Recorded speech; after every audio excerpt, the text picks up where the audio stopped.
को अमृत फल प्रदान करते हैं। तात सर्वेश्वर होते हुए भी शिव इस खंड के विशेष रूप के स्वामी हैं। शिव जी का यह अवतार संपूर्ण अभिष्टों को प्रदान करने वाला है। महाप्राग शंभु छठे अवतार का नाम भी शंकर है। इस अवतार में उन्होंने बड़ी बड़ी लीलाएं की हैं। भीमासुर का विनाश, कामरूप देश के अधिपति राजा सुदीक्षणा शिव जी के भक्त थे। भीमासुर उन्हें पीड़ित कर रहा था।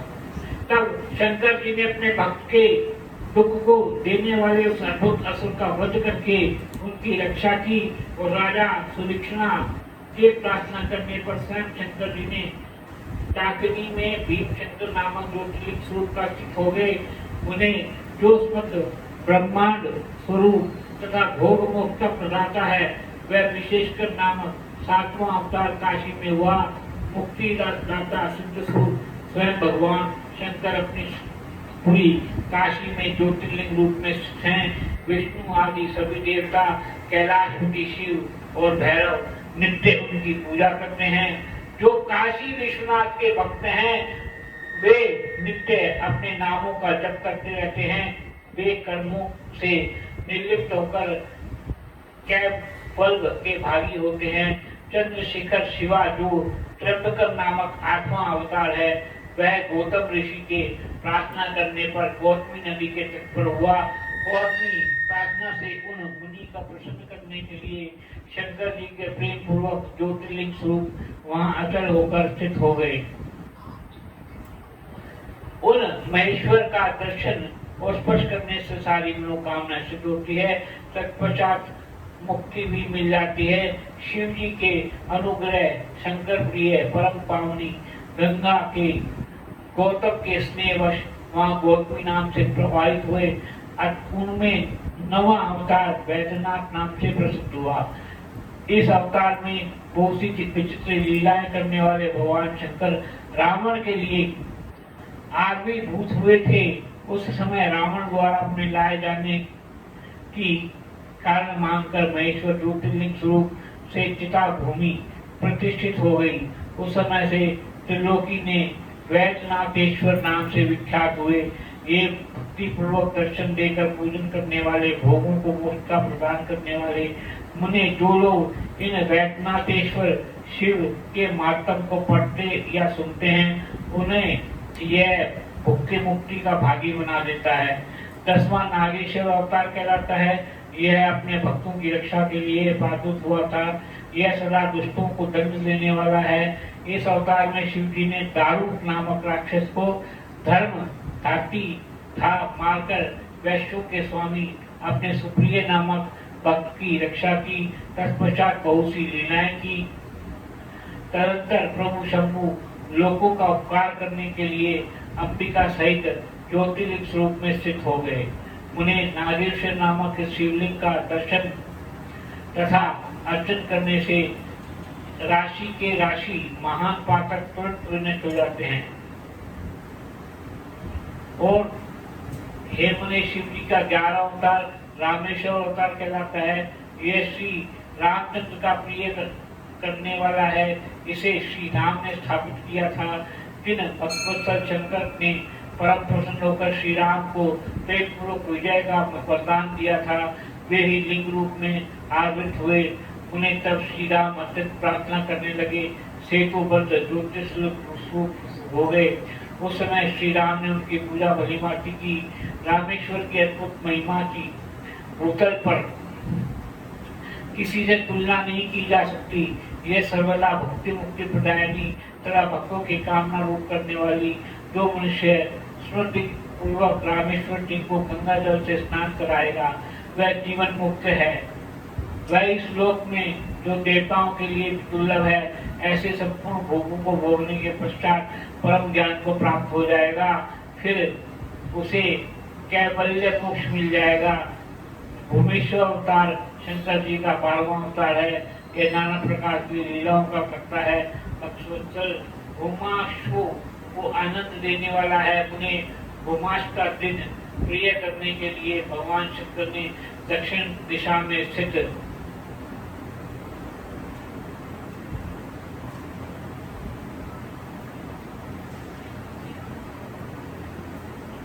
शैल निकटवर्ती एक सरोवर में प्रकट हुए। उन्हें घुमास को सुदेव मार डाला। उसे जीवित करने के लिए घुमास शिव जी की आराधना की। तब उनकी भक्ति से संतुष्ट होकर भक्तवत्सल शंभु ने उनके पुत्र को बचा लिया।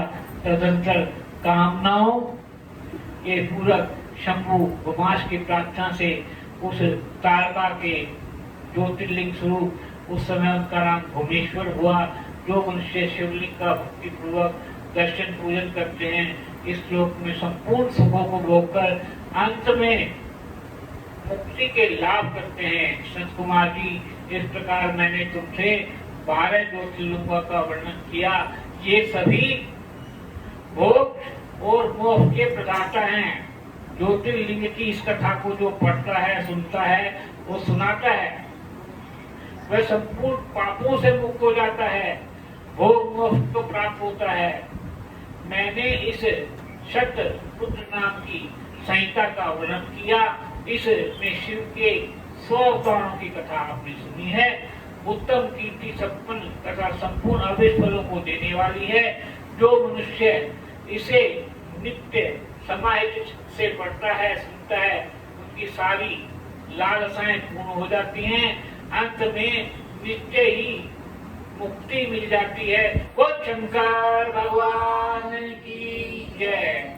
ये 42वां अध्याय शतरुद्र संहिता यहाँ पर पूर्ण होती है और आगे की कथा में कोटि रुद्र संहिता।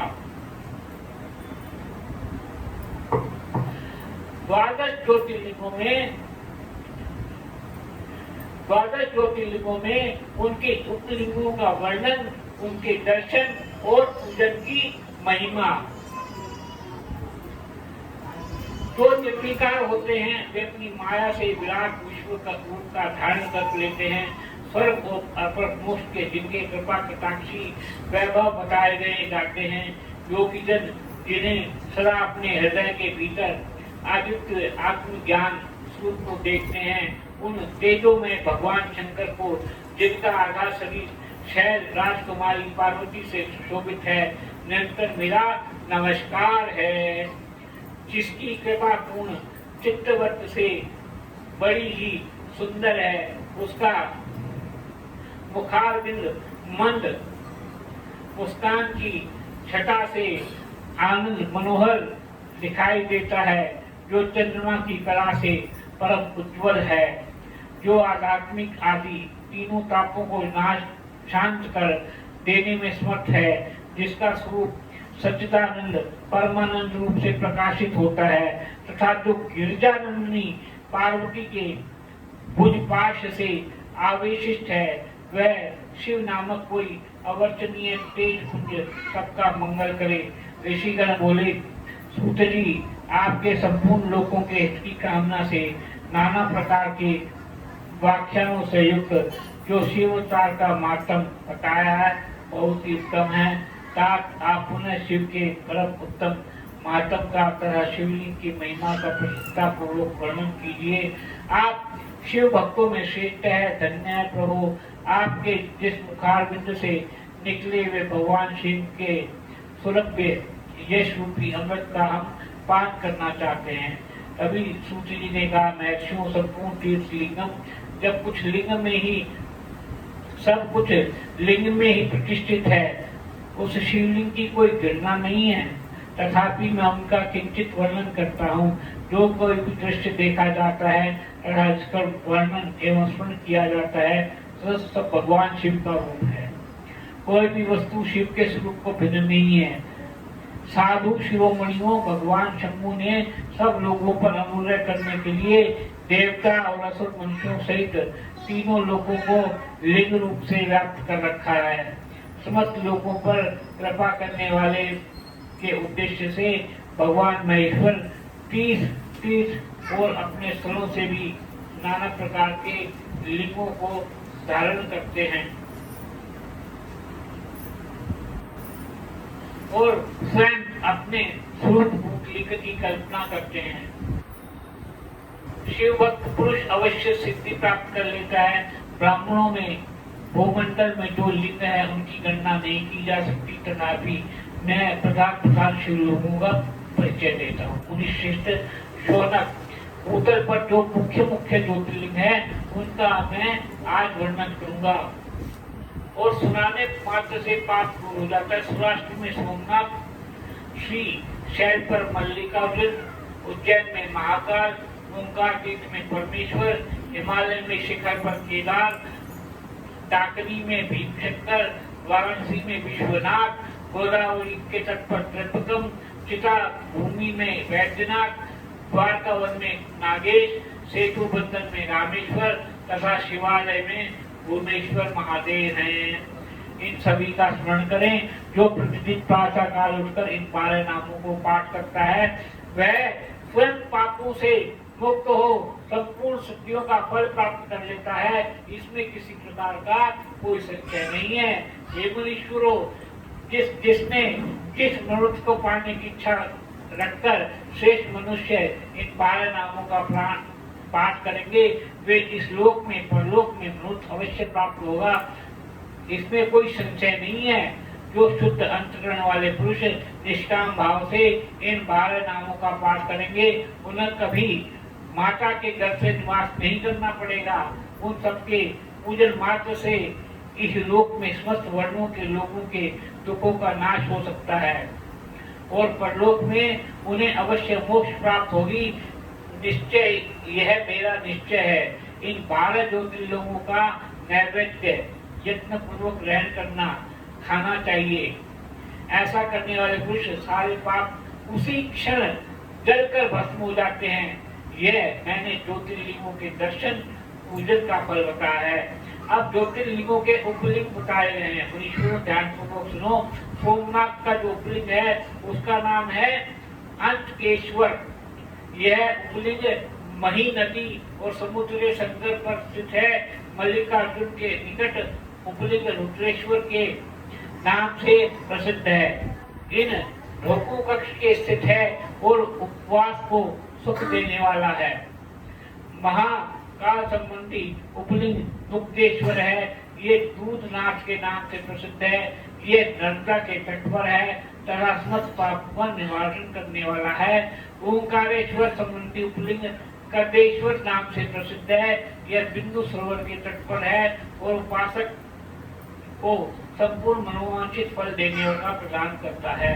केदारेश्वर संबंधी उपलिंग भूतेश्वर नाम से प्रसिद्ध है और यमुना के तट पर स्थित है। जो लोग इसका दर्शन पूजन करते हैं उनके बड़े से बड़े पाप निवारण करने वाला है। भीम शंकर संबंधी उपलिंग भीमेश्वर नाम से प्रसिद्ध है। यह सहा पर्वत पर स्थित है और महान बल की वृद्धि करने वाला है। नागेश्वर संबंधी उपलिंग का नाम